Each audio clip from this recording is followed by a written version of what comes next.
ขุดอุ่นกลางคืนไว้เกมเรา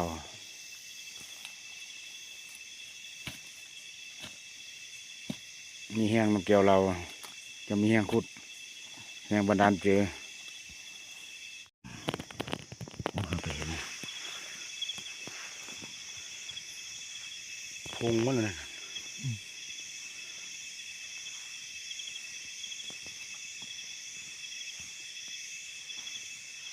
ตัวน้อยแล้ว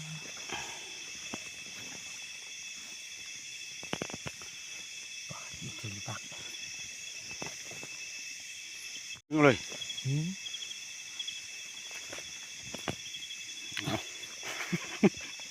เพื่อเกี่ยวเรา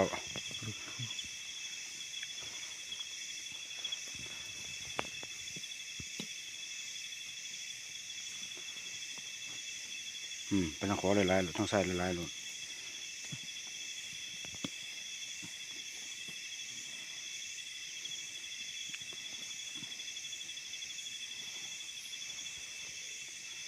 เอาข้างเขาตึ้ม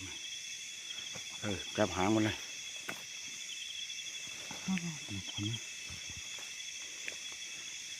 สุดเยียด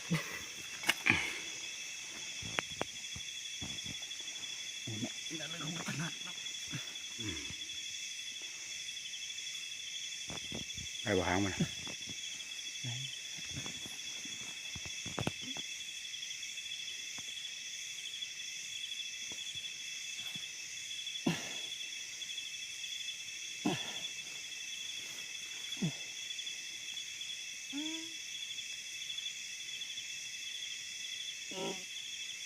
มันกดดึงหรือเปล่าเนาะ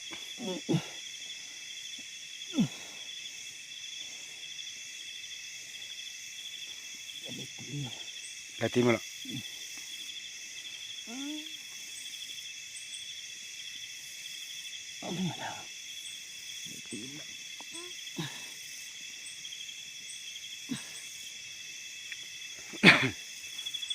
มาตุนหวานกันเลย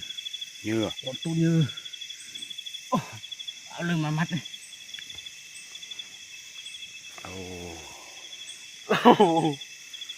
สมควรเนาะ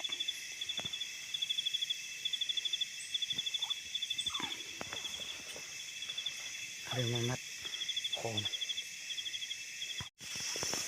เรียนรู้กันโดนกลางคืนคืนมัดมันมานี่คุณเพื่อ